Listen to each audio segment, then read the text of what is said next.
Buenas noches a todos los que nos escuchan y nos están mirando a través de Punto y Solución, a quien agradecemos una vez más su cordial invitación. Esta vez estoy acompañada de la doctora Paula Pogret. Ella es de la Universidad de Sarmiento de Argentina, es experta en evaluación. No voy a leer todo su currículo porque si no nos pasaríamos toda la media hora que nos han dado en este espacio, ¿no? Y además es profesora visitante en la Universidad Peruana Cayetano Heredia. Quien les habla también es la profesora Liliana Muñoz, vicedecana de la Facultad de Educación de la Universidad Peruana Cayetano Heredia, y hoy junto a Paula vamos a abordar y desarrollar tal vez uno de los temas que está causando gran interrogante por su trascendencia, que tiene que ver con la evaluación de los aprendizajes, ¿no? Si ya antes de la pandemia y en una situación de presencialidad, siempre la evaluación es como el talón de Aquiles del proceso de enseñanza-aprendizaje. Hoy nos surgen muchas interrogantes, ¿no? Pero vamos a tratar de que aquí con Paula podamos ver que la evaluación en realidad no es esa situación tan compleja como aparentemente pareciera ser. Hay que tener en cuenta algunos elementos y entonces trataremos con ustedes de compartir desde la experiencia, desde los marcos de referencia, entonces, algunas ideas, algunos ejemplos, conceptos que nos puedan ayudar a llevar este proceso de la mejor manera. Así que bienvenida, Paula. Y yo, antes de que empecemos a desarrollar alguno de estos conceptos, traigo a Morales Vallejos Pedro, quien dice que una cosa es recoger la cosecha, evaluación sumativa, y otra distinta, cuidar y fertilizar nuestro campo de manera eficaz para que nos dé una buena cosecha, evaluación formativa. Y entonces con eso empiezo, Paula, un poco para deslindar, si es que se puede deslindar, la evaluación formativa, estamos frente a un versus, pareciera, ¿no? ¿Hay un versus frente a la evaluación formativa y la evaluación sumativa, o son dos procesos que finalmente terminan complementando y terminan siendo un solo proceso? No sé cómo tú lo ves, Paula. Buenas noches a todos, Liliana. Gracias antes que nada por la invitación a esta conversación. Y tomás un tema fundamental que en realidad la evaluación es un proceso y esta distinción que a veces hacemos más pedagógicamente entre formativa y sumativa no es más que mostrar distintos momentos de un proceso que es un proceso de valoración. Es un proceso, cuando hablamos de evaluar, hablamos de valorar el aprendizaje, pero además de orientar ese aprendizaje. O sea, la evaluación tiene sentido y es parte del proceso de enseñanza, porque lo que hacemos cuando evaluamos es establecemos criterios del tipo de proceso de aprendizaje que queremos poder acompañar y orientar.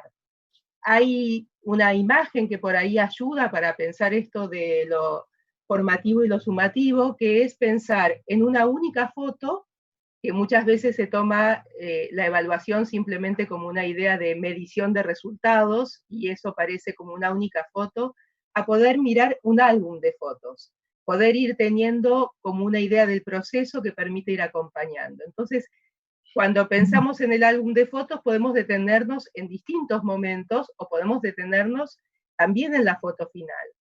Pero eso lo que lleva es a pensar que lo que más importa saber es qué es lo que queremos que los estudiantes aprendan, sin tener claro qué queremos que aprendan y cuál sería una evidencia o cuáles serían evidencias en el camino de ese proceso de aprendizaje, no hay posibilidad de evaluación, ni formativa, ni integradora o sumativa. Tenemos que poder pensar qué es lo que realmente importa que aprendan y cómo la evaluación va orientando ese aprendizaje. Porque la otra cuestión importante es poder pensar que evaluar significa retroalimentar con criterios claros.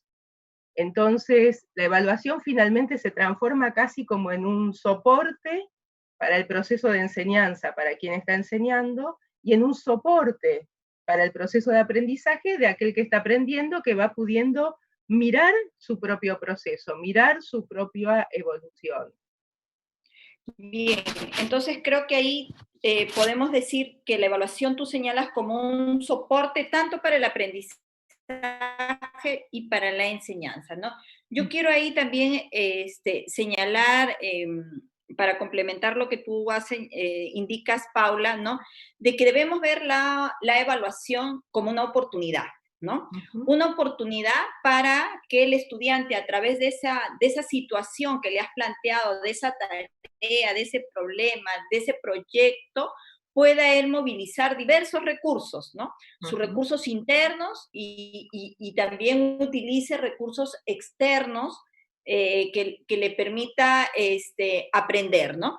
Pero además también es una oportunidad para poder mejorar la enseñanza, ¿no? De acuerdo a ese acompañamiento que nosotros vamos realizando a los estudiantes, vamos mirando si lo que estamos planteando ayuda o no. Y entonces eso nos ayuda. Es una oportunidad también para que el estudiante pueda autorregular, como tú también lo has señalado, su propio aprendizaje. Y ahí tal vez entra un tema muy importante que tiene que ver cómo le enseñamos a los estudiantes a autorreflexionar sobre sus propios procesos. Cuando tú conversas con estudiantes de secundaria, sobre todo, ¿no? Y cuando tú dices, yo no entiendo por qué el profesor me pregunta a mí qué aprendí, ¿no me puede revisar la tarea? ¿O cómo lo aprendí? Eso a mí me parece una pérdida de tiempo, eso lo he escuchado. ¿Ah? Y en el caso de la educación superior, ¿no? Tampoco quieren reflexionar y cuando tú les devuelves las tareas con algún tipo de retroalimentación, algunos no la toman en cuenta, ¿no? Entonces, ¿cómo ayudar? Porque la evaluación formativa tiene que ver con ese proceso de dar información, de retroalimentar, de decirle a los estudiantes, mira, esta era tu meta y tú estás logrando, necesitas seguir avanzando por esta dirección. Pero yo también como estudiante me tengo que hacer esa pregunta. Pero ¿cómo hacemos para que los estudiantes, uno, que nosotros creamos en eso como profesores y dos, que nuestros estudiantes realmente lo utilicen? Y ahí creo que hay un punto fundamental que no es un tema solo técnico, solo de los especialistas en educación o solo de los docentes, que es poder distinguir lo que es el proceso de evaluación de lo que es la calificación, ¿no? En general, cuando uno habla en el sistema educativo, incluso en la universidad, cuando hablamos con nuestros estudiantes, hablamos de evaluación, está asociada directamente con la calificación. La evaluación tiene que ver con todo este proceso de dar orientación, de tener criterios, de acompañar el proceso de aprendizaje, ya sea durante el proceso o incluso en el desempeño final, en el trabajo de integración, en el trabajo de síntesis que uno espera a lo largo, por ejemplo, de una materia en la escuela secundaria o incluso de una materia en la universidad. Pero cuando nosotros hacemos ese proceso, hay una necesidad administrativa de traducir a una manera sintética ese resultado, que es la calificación. Lo que ha pasado en muchos de nuestros sistemas es que saltamos a la calificación sin ese proceso de evaluación. Entonces, poder conversar con nuestros estudiantes de esta diferencia, de que en realidad hay una traducción que se hace en realidad por una necesidad administrativa de los sistemas, pero que la evaluación tiene muchas funciones, de las cuales esta función administrativa de ser traducida a una escala sintética, sea una calificación como en el Perú del 1 al 20, sea de la letra A la letra D, sea de aprobado o desaprobado. Cuando yo digo eso, estoy haciendo una traducción y eso es la calificación. Entonces, una de las cuestiones que también tenemos que trabajar en nuestras aulas es hablar sobre el propio proceso de evaluación, explicitar esta diferencia y explicitar de que en todo caso esa traducción va a ser un resultado, una convención, pero que lo que tenemos que tener claro son cuáles son los criterios con los cuales nos van a evaluar, que son los que nos van a permitir también orientar nuestro trabajo. En esta producción se espera que yo relacione distintos autores, se espera que mi producción escrita tenga ciertas características, se espera que ese escrito dé cuenta también de mi propia opinión. Cuando yo trabajo de esa manera y además puedo distinguir con mis estudiantes lo que es este proceso de evaluación, de lo que es la necesaria traducción a una calificación con fines administrativos dentro del sistema educativo, entonces también empiezan los estudiantes a poder valorar esas retroalimentaciones, porque volvemos o situamos, en todo caso, a la evaluación en su justo lugar como herramienta y estrategia para el aprendizaje y herramienta y estrategia para quienes enseñamos poder seguir enseñando. Ok, y siguiendo, porque quiero que, que no veamos la evaluación como un hecho sancionador que coacciona, ¿no? Sino más bien cambiar ese chip y entonces en la lógica de la oportunidad, ¿no? También es una oportunidad para visibilizar sus logros, reconocer sus limitaciones, debilidades y fortalezas. ¿Cómo hacerlo, Paula, en esta educación a distancia? Porque no todos los profesores ni los estudiantes tienen acceso a la tecnología, exacto, ¿no es cierto? Y eso nos pasa en muchos países de la región, ¿no? Incluso hoy leía que Bolivia ha decidido suspender, ¿no? Las clases, ¿no? Porque no todos los estudiantes. Entonces, ¿cómo hacerlo en esta etapa a distancia, donde algunos niños también llevan las clases? En el caso de Perú, el aprendo en casa, escuchando la radio, otros mirando el televisor. Otros se conectan a través de sus dispositivos móviles, que es casi la mayoría, ¿no? Según unas encuestas que han liberado, los que tienen acceso, obviamente. Entonces, ¿cómo hacer esto de darle esa oportunidad al niño, a los jóvenes, de que puedan identificar lo que van logrando, lo que les falta lograr? ¿Cómo hacerlo? Porque esa es la gran interrogante de los maestros. Ahí yo te diría dos cosas, Lili. Por un lado, la evaluación siempre es un proceso de conversación. Yo muchas veces digo que no, para enseñar, en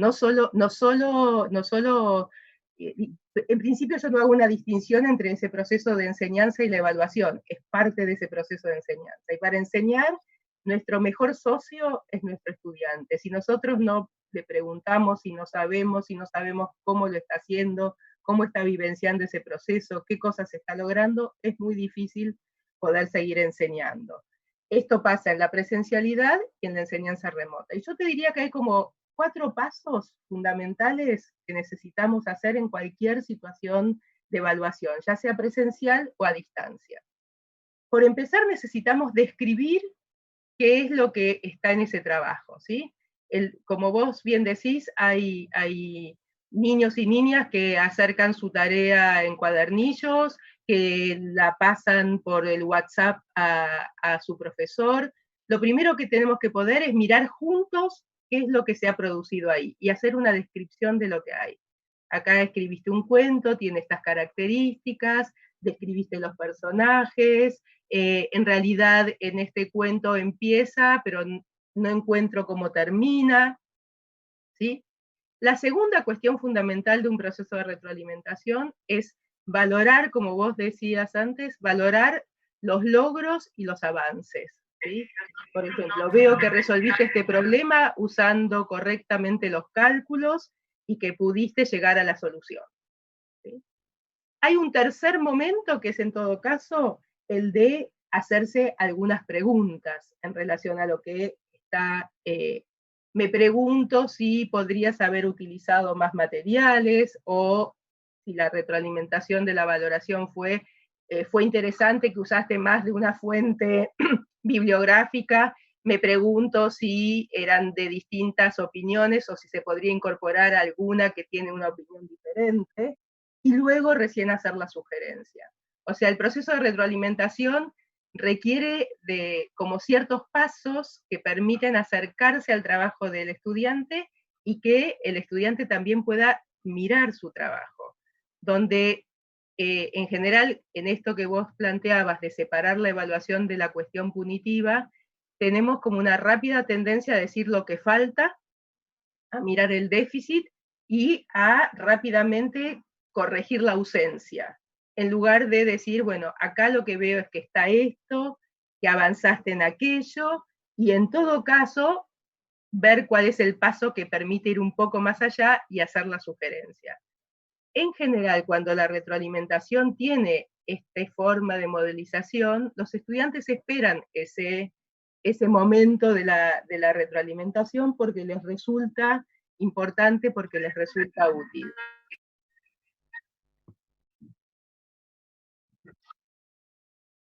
Sí. En ese sentido, hay varias estrategias que uno puede pensar para dar esa retroalimentación aún a la distancia. A veces un audio del maestro por WhatsApp, a veces no tenemos la posibilidad de estar sincrónicamente en el mismo momento, pero entonces recibimos el trabajo y esta devolución puede ser con un pequeño audio, esta devolución puede ser a el grupo de alumnos y alumnas tomando aquellos aspectos que han sido más significativos, primero de lo que han logrado los estudiantes y luego de lo que se sugiere para seguir avanzando, poder pensar muy bien cómo y de qué manera usamos los momentos si tenemos la posibilidad de algún momento sincrónico. El momento sincrónico tiene que ser ese momento para esa conversación sobre el proceso de aprendizaje, más que para dar información, porque el dar información lo podemos hacer en momentos asincrónicos. Y la idea es siempre pensar el proceso de evaluación como ese proceso que nosotros llamamos de andamiaje, de acompañamiento y de sostén del avance de los estudiantes. Y en las situaciones remotas tenemos entonces que hacernos una pregunta, ¿sobre qué vale la pena que conversemos cuando tenemos la posibilidad de conversar? Y esa conversación puede ser sincrónica o diferida, pero de todas maneras tenemos que poder pensar cómo escuchamos lo que están pudiendo aprender los estudiantes, cómo modelizamos ese proceso de retroalimentación y cómo también podemos propiciar, si fuera posible, que la retroalimentación no sea dada solo por el maestro o por la maestra, sino que también teniendo criterios muy claros, que los estudiantes puedan retroalimentarse entre ellos. Muchas veces, y sobre todo paradójicamente con los niños más pequeños, es más interesante ver cómo cuando tienen un criterio claro, con ese criterio son capaces de dar una retroalimentación a su compañero o compañera que es mucho más fácilmente entendida por ese niño o por esa niña que si se la diera su maestra. Bien interesante, importante lo que tú señalas, Paula, porque claro, los profesores estamos en esa lógica de buscar todas las estrategias, ¿no? Que nos permitan poder dar una buena retroalimentación, ¿no? Pero ahí yo quisiera llamar la atención y decir, cuidado, cuidado, nos terminamos instrumentalizando, queriendo aplicar la técnica 1, la técnica 2, ¿no? Tú has dicho algo bien importante que quiero rescatar cuando tú señalas que la evaluación es un acto de comunicación. Y al ser un acto, porque al ser un acto de comunicación responde entonces a este aspecto social de la educación, ¿no? Y a través de la comunicación también, porque acá justo miraba algunos comentarios que se hacían por las redes, ¿no? Y entonces puede ser este acto de comunicación no solamente para poder decirle a los estudiantes qué es lo que están logrando, en qué deben mejorar, ¿no? Sino que él también sea capaz de decir qué está aprendiendo, ¿no? ¿Cómo lo está haciendo? Si lo que él está haciendo hasta el momento le está ayudando o no, ¿no? ¿Qué le ha parecido también más fácil, más difícil, ¿no? ¿Para qué le está sirviendo? ¿Cómo él también podría ir mejorando, ¿no? Y ya si queremos una cuestión mucho más, digamos, un poco más formal, ¿no? Entonces, pensar en cómo poder estimular esta autorregulación. Entonces, para que haya esta autorregulación, el estudiante tiene que tener claro hacia dónde tiene que ir, ¿no? Tal cual. Yo he escuchado, y eso me ha pasado a nivel universitario, cuando uno le dice, uno tiene que presentarle a los estudiantes los propósitos del aprendizaje, qué es lo que va a aprender. no, Ujú, eso ya que lo lean. No, tiene que haber un espacio de diálogo para que todos sepan qué van a aprender. Eso lo hemos hecho las maestras de educación inicial cuando tú le dices al niño que vas a hacer un proyecto de cuidar a los animales o cualquier otro proyecto, ujú, y entonces el niño naturalmente, eso que es tan natural en nosotros se va perdiendo a lo largo de la escolaridad, pero ellos naturalmente dicen, ah, ¿qué vamos a hacer? Vamos a hacer un proyecto para los animales, para cuidar a los animales, ¿no? ¿Qué necesitamos para hacer ese cuidado, ¿no? Entonces, naturalmente van saliendo estas preguntas que de repente nosotros, cuando ya nuestros estudiantes están en años más adelante de la escolaridad, le vamos dando una forma mucho más lineal de repente, ¿no? Pero la idea es que los estudiantes sí tengan claridad de hacia dónde va su aprendizaje, qué tienen como conocimiento con respecto a ese ujú. aprendizaje que tienen que lograr, qué estrategias deberían utilizar, dónde van a buscar ese tipo de información, y en el proceso ellos tienen que ser conscientes también si lo que están haciendo, ¿no? Ujú. Lo están haciendo bien, lo están haciendo mal, y eso también nos lleva a mirar que la evaluación es una oportunidad para aprender del error. Tal Nosotros cual. venimos de una formación donde el error ha sido castigado, Mm, ¿no? ujú. Si tú te El no equivocabas, saber, bueno, el no así saber es. ha sido silenciado. Yo siempre cuento una colega que contaba que cuando ella era chica le decían, si uno no pregunta, no sabe, si uno no sabe, no pregunta. Y a ella le sonaba raro, porque ¿cómo? Si yo no sé, es ahí cuando tengo que preguntar. Y bueno, y es esto lo que tenemos que volver a instalar en la cultura de la educación. Que efectivamente hay que preguntar cuando no sabemos. ¿Cuántas veces hemos oído en la escuela secundaria y en la universidad, si usted no sabe, no pregunte? Y uno dice, no, bueno, es que porque no sé, porque tengo inquietud, porque quiero saber más sobre esto que estoy preguntando. Entonces, ese espacio de la pregunta está muy ligado al modo en que concebimos la evaluación. Y uno podría preguntarse, y no solo al final, porque muchas veces hacemos estas preguntas al final, qué es lo que aprendiste, cómo lo aprendiste, pero poder preguntar durante el proceso también, qué estás aprendiendo, cómo lo estás aprendiendo, qué te está resultando más difícil o más fácil o más novedoso, o qué de lo que estamos trabajando te está despertando más curiosidad. ¿Qué te sirvió para poder, para qué te sirve esto que estamos aprendiendo? Y no en un sentido utilitario, sino para ampliar los sentidos. ¿Qué sentido tiene aprender sobre esto? Porque como docentes muchas veces nos guardamos el sentido y cuando subimos en los niveles educativos cada vez más enseñamos cosas sin compartir con los estudiantes cuál es el sentido de ese conocimiento dentro de la disciplina, en el campo social, cuál es el sentido de hacernos estas preguntas, cuál es el sentido de trabajar sobre estos temas. Y finalmente, ¿cómo puedo mejorar el aprender sobre esto? Esas preguntas que rara vez hacemos o que las hacemos al final, si las hacemos en el camino, no solo ayudan a quien está aprendiendo, sino ayuda también a quien está enseñando. Y por otro lado, poder centrar la mirada en eso que importa que se aprenda. Entonces también poder preguntar de esto que estamos trabajando, ¿qué es lo que te pareció importante? ¿Qué es lo que estás pudiendo conectar con otras cosas que sabías? ¿Con cuáles de las otras cosas que sabías se conecta esto? ¿Qué es lo que está apareciendo como totalmente novedoso y sobre lo que valdría la pena saber más? Estas cuestiones, cuando las hacemos explícitas, ayudan tanto a la evaluación como al aprendizaje. Y yo sería casi extremista en decir que nada que no ayude a aprender ayuda a la evaluación. Y que nada que no ayude a la evaluación no ayuda a aprender. Es como si fueran dos caras de la misma moneda. Cuando enseño, estoy evaluando, y cuando estoy evaluando, estoy enseñando. ¿Por qué? Porque cuando estoy evaluando, aún en las maneras más, podríamos decir, más ligadas a la evaluación solo como evaluación sumativa, estoy orientando en eso que estoy pidiendo qué es lo que me importa. ¿Sí? muchas veces también vemos una disociación. Trabajamos de una manera, pero a la hora de evaluar pedimos una cosa diferente. Y finalmente, lo que queda como importante es aquello que yo pedí a la hora de evaluar. Y eso lo vemos muchísimo, tanto en la educación secundaria como en la educación superior.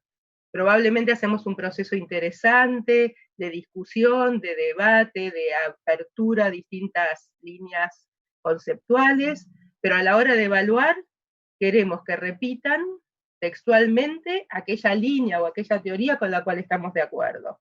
Entonces, todas estas cosas son las cosas que se ponen en juego a la hora de pensar el proceso de evaluación y de poder hacer que eso sea un proceso compartido y apropiado por estudiantes y por docentes. Sí, y yo quiero también que tú nos ayudes a reflexionar en torno a que no veamos que la evaluación formativa tiene que ser agobiante, ¿no? Porque yo converso con muchos maestros en estos cursos de formación continua que dicta la Facultad de Educación de la universidad, y entonces ellos dicen, no, es que ahora le tengo que retroalimentar todo. Y entonces los profesores están en una lógica donde tienen 30, 40 trabajos y todos los tienen que retroalimentar y tienen que tomar fotografías y tienen que subirlas a un aún más, les han pedido también que tienen que subirlo a un portafolio. Entonces, no es que el enfoque de evaluación formativa esté mal, es un enfoque que ayuda al estudiante realmente a aprender y aprender de manera comprensiva, profunda. Lo que pasa es que la implementación es muy importante tener un marco de referencias, un marco teórico para poderlo llevar a cabo, para poderlo implementar. Entonces, ¿qué recomendarías tú a los profesores, a las maestras, maestros, ¿no? Para que no entren en esta situación agobiante que todos tienen que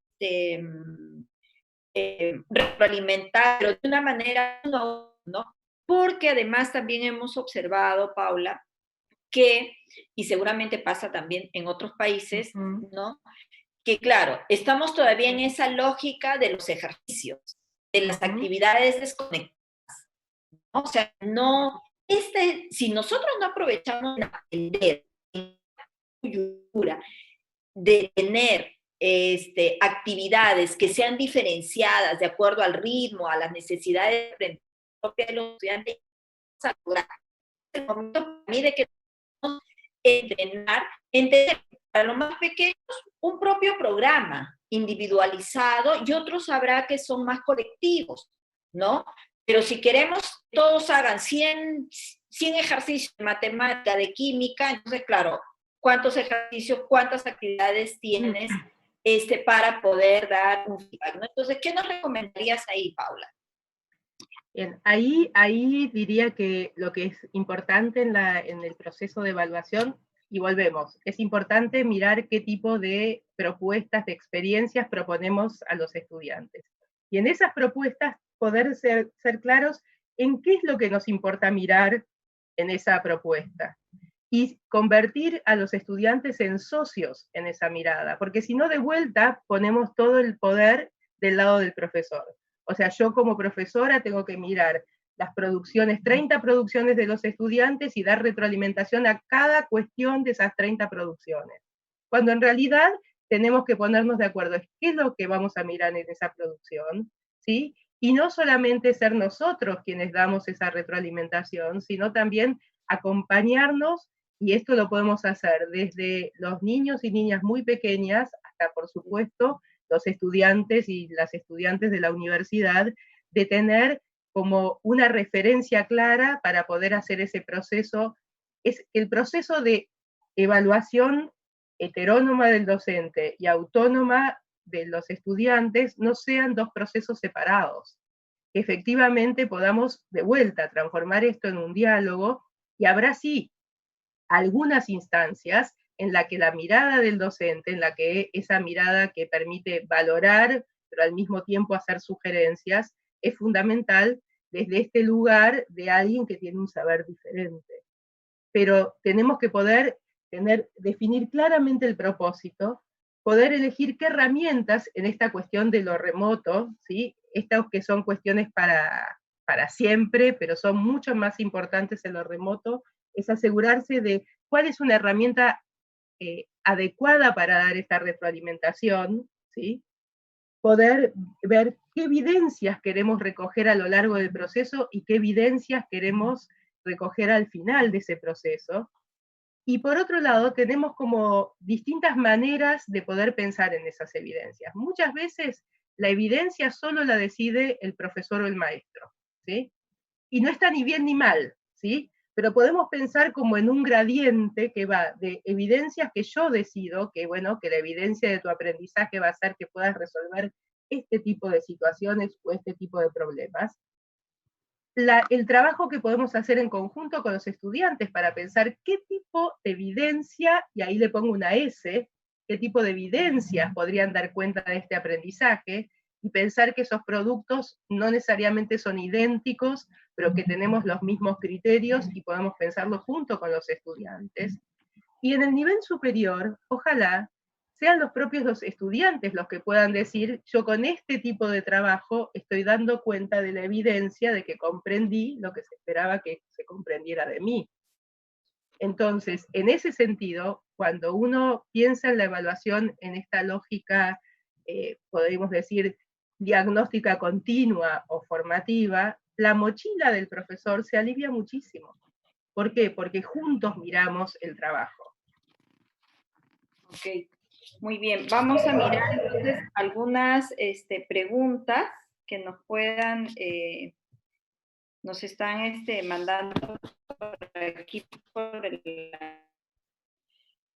Por a momentos ver, te pierdo. Sí, ahí, sí. Ahí sí. Actualmente la vida escolar se inicia a muy temprana edad, ¿no? 3 o 4 años. ¿Funcionaría un sistema de calificaciones para evaluarlos ahora en la educación a distancia? Me perdí un pedacito de la pregunta, Liliana. Okay. Lo que nos pregunta es cómo evaluar a la edad temprana de 3 o 4 años. Sí. Bien, yo diría que este proceso de empezar a trabajar con los procesos de autoevaluación es fundamental iniciarlos muy tempranamente. Y justamente cuando compartimos con los niños y las niñas los criterios de lo que sería una buena producción, o de a qué queremos llegar, o qué es lo que importa que aprendamos, compartir esos criterios permite hacer estos procesos aún desde los niños y niñas muy chicos. En realidad, y después inclusive, si hace falta traducir a una calificación, los niños y niñas tienen criterios muy claros de cómo se traduce eso, que eran criterios más cualitativos, que eran criterios de, bueno, qué es lo que tendría que tener este dibujo para efectivamente mostrar que es una mariposa. Bueno, tendría que tener estas características y en tu mariposa en realidad le falta esto, le falta aquello. Y bueno, ¿y qué es una mariposa? ¿Qué es un producto logrado y qué no es un producto logrado? Los niños lo saben perfectamente.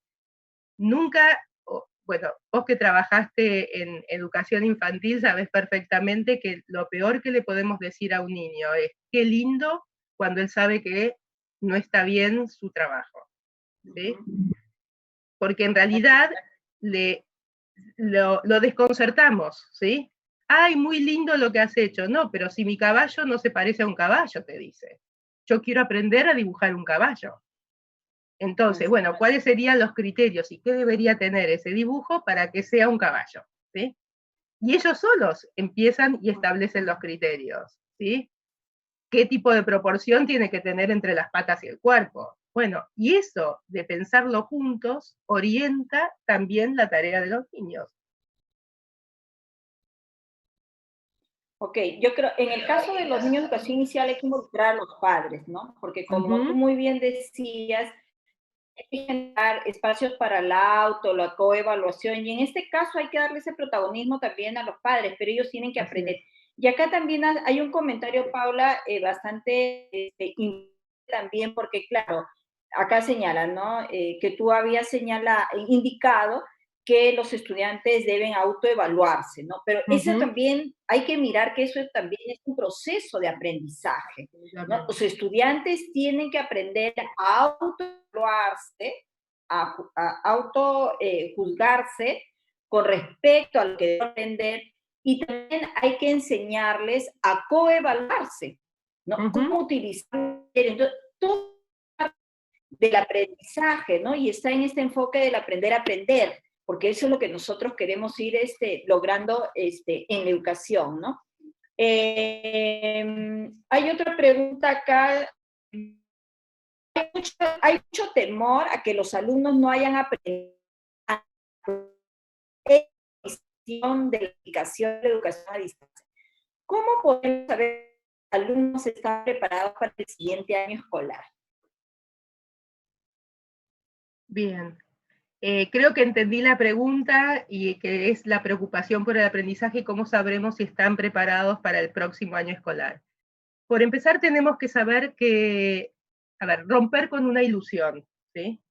Que es que porque todos estábamos sentados en el mismo aula, estábamos aprendiendo lo mismo. En realidad siempre tenemos que poder mirar qué es lo que efectivamente nuestros estudiantes traen, qué es lo que saben, independientemente de los contextos. Y en este contexto seguramente habrá algunas cosas que hemos podido enseñar y que se han podido aprender y otras que no. Pero esto no cambia lo que ha sucedido siempre, aún en la educación presencial. Es más, en todo caso nos alerta y nos da una oportunidad que en general en el sistema de educación ciclado, digamos por ciclos o por años, a veces perdemos de vista. ¿Por qué? Porque suponemos que porque estuvo ahí presente, aprendió todo aquello que supuestamente le enseñamos. Yo querría retomar una cosa que dijiste en relación a los padres, y es cierto que tenemos que invitar tanto a las familias como también a los propios estudiantes a mirar más el aprendizaje y enfocarse más en mirar el aprendizaje que enfocarse en mirar las calificaciones. Así Pero es. para mirar más el aprendizaje tenemos que poder esto, conversar sobre el aprendizaje, compartir los criterios y tenemos que poder conversar también sobre aquellas cosas que querríamos lograr y que probablemente no hemos logrado, ¿sí? En ese sentido, me parece que el año próximo, si es que logramos volver a la presencialidad, va a ser un año muy desafiante y muy interesante para estudiantes y para docentes, para hacer como un acto de sinceramiento, como un acto de Así es. sinceramiento que muchas veces eh, en la lógica de la dinámica escolar suele no estar tan presente porque está ese supuesto de que si estoy en determinado año, si estoy en determinado ciclo o si en la universidad estoy en determinado momento de mi carrera, hay cosas que seguro que ya sé y probablemente no las sé y no me animo a poder exponer mis dudas, mis inquietudes, que es la única manera de poder seguir aprendiendo. Ok. Luego acá hay una pregunta, señala, sobre la evaluación de los estudiantes de quinto año, ¿no? Los Ujú. que ya están terminando la secundaria para nosotros, que están a punto de ir a la universidad. ¿Deberíamos ser más rigurosos? Es la pregunta. Ahí eso nos permitiría como todo una otra conversación, que es qué es lo que la universidad espera de la secundaria y qué es lo que la universidad tiene responsabilidad de hacer con los estudiantes que llegan, ¿sí? Y en ese sentido no es un corte y la universidad tiene que poder trabajar con los estudiantes que llegan a la universidad. Y es seguramente habrá algunas cuestiones que serán diferentes o no, porque también es cierto que el estudiante que llega a la universidad no llega con lo opuesto el último año, llega con un proceso de trabajo que es de 12, 13 o 14 años según cuando se haya iniciado en la educación inicial. Con lo cual, a veces cuando con genuina preocupación las familias, los propios estudiantes y los profesores están tan preocupados por los estudiantes del último año, yo digo, ¿quién nos está garantizando que ese último año hace cambios tan notorios en los estudiantes? Y sabemos también quienes hemos trabajado en la secundaria que el último año no es necesariamente en el que más se aprende, porque están preocupados por la universidad, porque están preocupados porque se termina una etapa de su vida, porque están preocupados por una cantidad de cosas, y le estamos poniendo hoy un peso a ese último año como si ahí se jugara realmente su posibilidad de condición de cómo van a ser en sus estudios superiores, en el caso que vayan a la universidad o lo que sigan haciendo.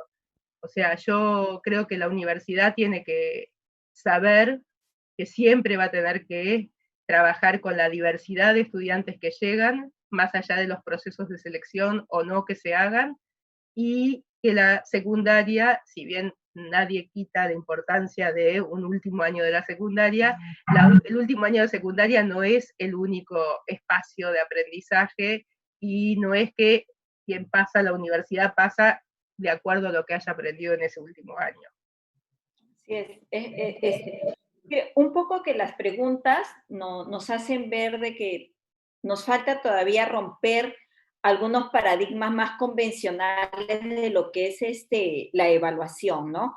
Porque claro, lo que deberíamos garantizar es que evaluar y asegurarnos que aprendan aquello que hemos planificado, aquello que hemos declarado, ¿no? Eso es lo que tienen que, en estas circunstancias, bajo estas condiciones, esto como escuela, como docentes, como comunidad, hemos decidido que los estudiantes, sea el ciclo, el grado, el nivel en el que esté, esto es lo que hemos determinado. Ok, lo que yo tengo que garantizar es eso, evaluar esos aspectos, ¿no? Entonces, yo creo que ahí que no nos genere una angustia, estimados maestros, que no vamos a llegar a cumplir lo que dice el currículo. No, nadie lo va a llegar a cumplir, ni en la universidad, ni en las escuelas, porque estamos en otro contexto, ¿no es cierto? Pero aquello que hemos sincerado, que sí se puede trabajar, eso es lo que hay que asegurar como mínimo, ¿no es cierto? Tal cual. El próximo año será otro escenario. No nos adelantemos, porque eso nos enseña que no sabemos.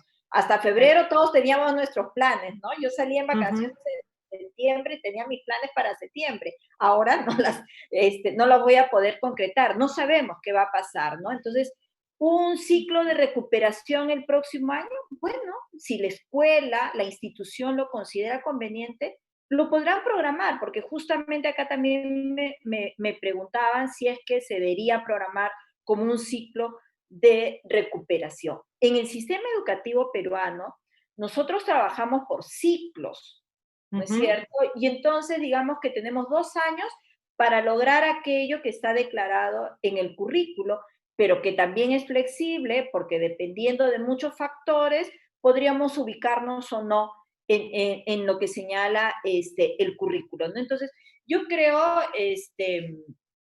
estimados profesores, que no debemos angustiarnos, ¿no?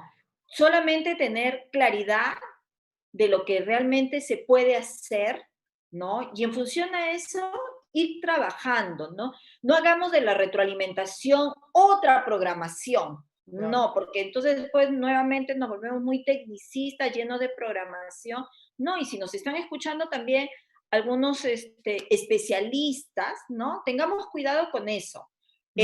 Los profesores, este es el espacio, así como estamos dialogando con Paula, ustedes utilicen las sesiones sincrónicas para establecer estos diálogos, para resolver, absolver las preguntas de sus estudiantes, para generar estos espacios de intercambio. Sí, podemos interactuar, ¿no? Si no lo podemos hacer, ya hay profesores pues que se las ingenian, utilizan megáfonos de las comunidades y van mandando mensajes a los niños, otros elaboran otro tipo de tecnología para poder llegar a los estudiantes, otros han asumido ser tutores itinerantes. Entonces, la creatividad de los maestros se pone en juego en esta situación que estamos viviendo, pero no nos instrumentalicemos, no permitamos que instrumentalizarnos, porque si no, nos genera esta situación de zozobra, de angustia, ¿no? Y el otro es que, si bien es cierto, nosotros los padres estamos en el trabajo remoto también, ¿no? Ahí entonces, ¿cómo hacemos para poder también adecuarnos a determinados horarios. Yo siempre lo vengo contando lo que nos ha pasado a nosotros como universidad, ¿no? Nosotros tenemos estudiantes de zonas rurales y habíamos programado, de acuerdo a lo que la universidad nos había dicho, que las clases se mantenían tales cuales eran en la presencialidad, ¿no? La universidad luego, las autoridades luego nos hemos dado cuenta que eso no funciona así, ¿no? Y entonces habíamos espaciado las horas de interacción sincrónica, pero los estudiantes nos decían también, en las mañanas nosotros trabajamos en familia. Ujú, Nosotros pediríamos que las clases sean por las tardes, que ya nos hemos desocupado, hay que ayudar a la abuelita. Bueno, tienen su propia lógica de comunidad familiar, ¿no es cierto? Entonces, nosotros y los profesores, como institución y maestros, nos hemos adaptado a esa nueva situación. sí, sí. Y en verdad, las sesiones que son sincrónicas se hacen en un horario donde la gran mayoría de estudiantes puede. Igual, la universidad nos había pedido a nosotros que trabajemos con la plataforma oficial de la universidad, pero no es posible porque no hay conectividad. Más fácil es Ujú, trabajar con el móvil, ¿no? Y sí, también nos hemos tenido que ir adaptando. Hemos realizado como parte de la didáctica, que también no sabíamos si iba a resultar o no, pero bueno, un grupo de maestros se lanzó y han trabajado un proyecto integrador, ¿no? Pero ujú, eso que ha demandado, estimados maestros, ¿qué ha demandado? Que los profesores se reúnan semanalmente a evaluar los resultados, a tomar decisiones oportunas, pertinentes, para poder seguir avanzando y lograr los aprendizajes que se habían previsto, ¿no? Entonces, creo que estamos en un momento donde los profesores podemos tener iniciativas, implementarlo. Nuestro compromiso es, como maestros y maestras, que nuestros estudiantes aprendan aquello que hemos declarado, porque para decir, esto es lo que van a aprender es porque hemos hecho un diagnóstico, saber los estudiantes, bajo qué condiciones están nuestros estudiantes, a dónde tienen que llegar, ¿no? Entonces, yo creo que esos son elementos importantes. Lo otro es esto, establezca diálogos con los colegas. De repente un colega pues aplicó muy bien una determinada estrategia, una nueva forma, ¿no? Y le va bien. Yo también ujú. puedo hacerlo, tal vez, ¿no? Lo voy adaptando y me voy acomodando. Entonces, creo que no hay nada rígido. Esta situación nos ha enseñado que las cosas son flexibles, ¿no? Nuestra actuación tiene que estar en esa lógica también, ¿no? Entonces, para finalizar, Paula,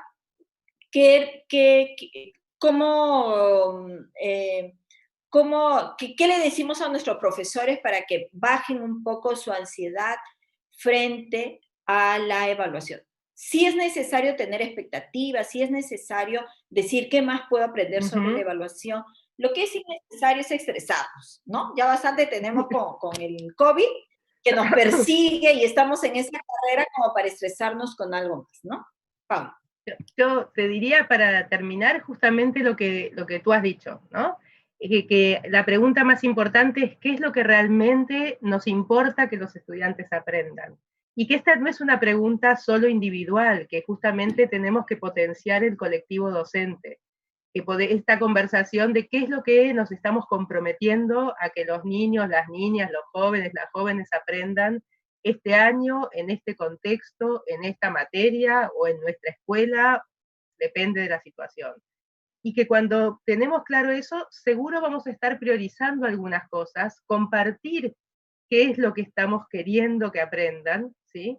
Hacer explícito qué es lo que nos importa que aprendan, hacer explícitos los criterios y compartir esta tarea como una conversación.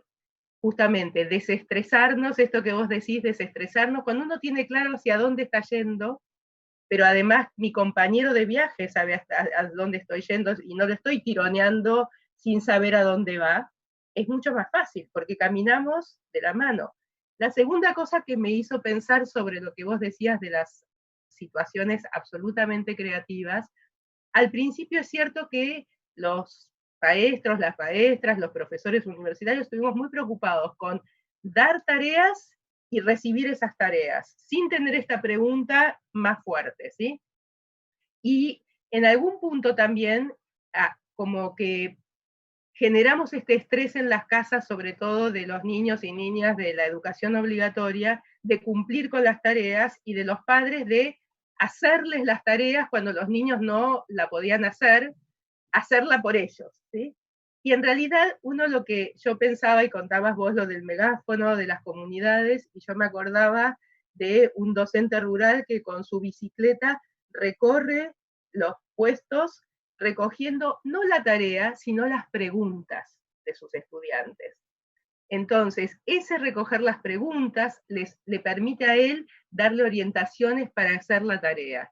Y no está entonces esta tensión que también se ha generado, y este estrés que muchas veces se ha generado, de el papá o mamá de familia o la persona adulta que acompaña al niño en la educación remota, que siente la responsabilidad de que resuelva la tarea en lugar de que aprenda. Entonces, si todos tenemos claro que ponemos delante del foco el aprendizaje, seguramente vamos a bajar este nivel de estrés y vamos a ir pudiendo valorar los muchos logros que están realizando, porque es mucho el esfuerzo que están haciendo maestras, maestros y profesores para dar continuidad a este vínculo, que es un vínculo de comunicación. Ok, gracias Paula, agradezco al espacio de Punto y Solución por tener a bien acogernos y además a poder conversar contigo, Paula, sobre este tema que es tan apasionante como la evaluación, retador, pero a la vez también apasionante, ¿no? Entonces esperamos haber contribuido, estimados maestros y maestras, ¿no? Hay mucho todavía por seguir experimentando, por seguir aprendiendo, pero creo que si vamos sumando todos nuestros esfuerzos, vamos a salir adelante de esta situación en la que todos nos encontramos, ¿no? Entonces, Y yo diría simplemente para cerrar, Lili, quitemos la presión que tiene esta idea de la evaluación como el cuco de la educación para los niños, niñas y los jóvenes, pero también para los docentes. En realidad no es solo, la evaluación termina siendo como ese momento temido por unos y por otros, cuando debería ser el momento de la celebración de los logros. Así es, Así ¿no? que, bueno, gracias por la oportunidad de charlar a la distancia. Gracias a ti, un gusto haberte tenido, Pau. Les agradecemos entonces a todos. Muy buenas noches. Muy buenas noches.